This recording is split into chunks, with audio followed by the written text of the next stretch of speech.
Please welcome to the stage, John Cotrocois.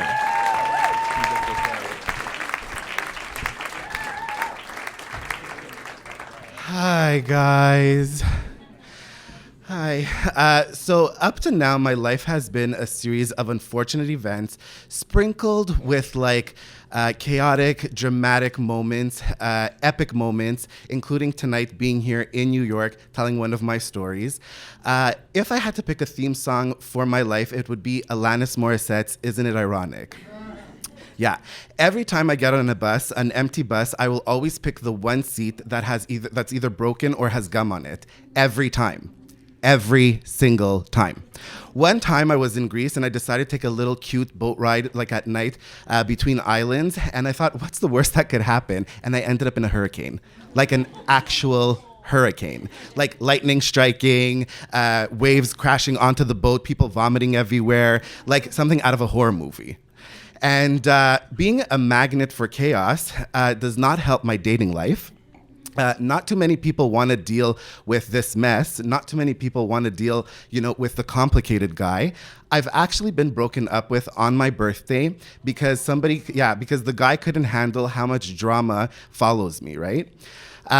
If I were to choose a writer for my life, it would be the woman who created Grey's Anatomy, Scandal, How to Get Away with Murder, Shonda Rhimes. One night I was watching one of her shows and a bus caught on fire and flew into a hospital. Yeah, and I thought to myself, really, Shonda Rhimes, really? Things like that don't actually happen. That's not reality. That same night, my sister called me and said that my brother-in-law got into a bicycle accident, hit his head, and had temporary amnesia. Carry on, Shonda Rhimes, carry on. Living like this for the last 36 years, I try my very best to stay out of drama, especially when it comes to dating, okay? Especially when it comes to dating, I try to stay out of drama. I deleted all of the apps. But I'm single and I really wanted to meet somebody, so I would put myself out there and I would go to different parties and meet different people in different social circles. And every single time they would try to introduce me to one specific guy who dated my ex. So my ex-boyfriend's ex-boyfriend, right? And I would always politely decline because that's drama. Not today, Shonda, not today. And I get to this other party and I'm sitting next to this random girl who brought with her these vegan, gluten-free seaweed cake pops. Don't get me started. And out of my desperation, I asked her if she knew anybody for me and she said yes. She said, actually, I have the perfect guy for you. And I'm like, you don't really know me, but why is he perfect for me? And she's like, because he's gay. I'm like, right, I'm gay, he's gay. So we're perfect for each other. Okay. I asked for his name, and again, it's the same guy. It's my ex-boyfriend's ex-boyfriend. And I explained to her why I don't think it's a great idea, and she says to me, but what if it's serendipity? And I'm like, it's not serendipity. I've basically dated all of Montreal, and now I have to move. Hi, New York. So she's like, no, but really, it might be serendipity. I'm like, you know what? That makes me sound a little slutty, so maybe it is serendipity. Let's do this. So numbers are exchanged, and he's Greek, and his name in Greek means God. So I'm going to go on a date with God. Yeah. And God comes to pick me up in a fancy car, and I know that it's fancy because it has the 4 circles. And God takes me to this really nice Thai restaurant, and guys, God is good. He's really nice. He comes from a great family. Both of his parents are alive. They're still together. He's a non-smoker. Great potential, right? But just the idea of that got me into such a panic mode. What if he doesn't like me? What if he rejects me because of all of these crazy things that keep happening to me? So I turn into the most basic, fake version of myself. He asks me, do you like your job? I'm like, I love my job. Guys, I hate my job. He's like, do you go to the gym? I go to the gym twice a day. I don't even know where the gym is. Seriously? I start laughing at every stupid, bad joke that he makes. Pretending to be somebody you're not is exhausting, but it does pass the time pretty quick. And I looked at my watch and I told him, I'm like, listen, at the time I was waking up at 4:30 in the morning for work, and waking up at 4:30 in the morning is really early. It's like waking up before God, not my date, the real one. And he was really understanding, and he brought me back to my place, and he parked in front of my building. And it's the end of the night, and you have these thoughts in your mind will God figure me out? Is God gonna kiss me? Have I watched the most recent episode of How to Get Away with Murder? And God brings me right back to earth, and he's like, John, whatever happens, whether we go on more dates, whether we, get married, become friends, I just want you to know that I'm a really simple guy and I'm not into drama. And I'm like, right, yeah, me too. I mean, I wish I could say the same for me, but I've actually been lost at sea one time. So, but he doesn't need to know that, right? I want to get married, so I'm like, drama.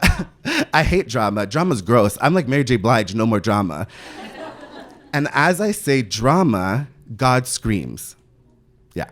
And I look to the side and I see coming out of my condo building this little old man walking towards us like the Walking Dead zombie styles, and he drops in front of the car door. Really? Shonda Rhimes? Really? I can't even get one night? Really? And God's like, John, I think that person's hurt. I'm like, no, he's fine. He does that all the time. I don't know this little old man, but I know that I don't want to deal with this drama right now. And he's like, no, John, I really think he needs our help. God has to save everybody. Jumps out of the car and goes around to help him. I turn on my cell phone and I see that I have 15 missed calls from my best friend, Janice. My mistake was not telling her that I was okay and almost home from the date. So I see her calling again and I press speaker. Outside of the car, God is calling 911, but it's fancy because it has the 4 circles and picks up the 911 call inside the car. And all Janice hears is, 911 emergency, how can I help you? And a few things you guys need to know about Janice is she's my very best friend. She's Lebanese. She goes from 0 to 100 like this. If she loves you, she will cut somebody for you. We've been to Whole Foods and somebody pushed their carriage in my ankle and hurt me and she started a fight. Yeah. We've been kicked out of Whole Foods. Twice. Yeah. So now we're back in the car and Janice hears 911 emergency, how can I help you? And starts to lose her mind. Emergency, what's the emergency, John? Are you okay? And the operator thinks that Janice is in the crisis and says, Madame, please calm down. Please calm down. And I'm like, no. I'm like, there's a guy outside and he's hurt. There's a guy outside and he's hurt. And Janice hears hurt. Someone's hurting you. Who's hurting you? I'm gonna kill them. And the operator says, sir, do not kill the lady. Please step away from the lady. Do not kill the lady. I'm not gonna kill the lady. I'm not gonna kill Janice. I'm gonna kill her later, but I'm not gonna kill her right now. And I'm like, no, he's outside. He's outside. And Janice hears outside. And she's like, John, he's outside? It's okay. It's okay, John. I'm coming. I'm getting in my car and I'm coming with all my cousins.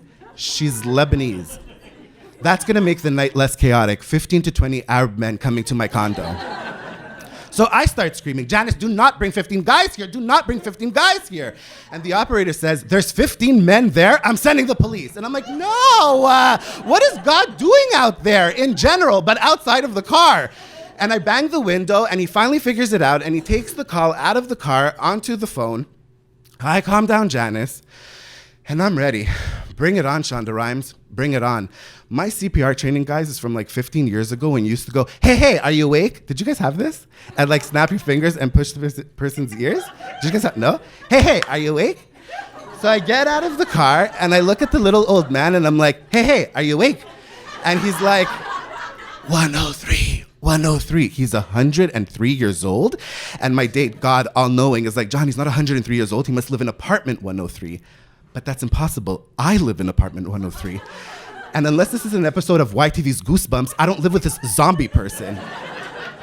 And he's like, no, maybe it's the next building. Of course it's the next building. All the buildings look the same. So I leave the little old man in the hands of God, and I go to the next building, and I press 103, and I hear, hello?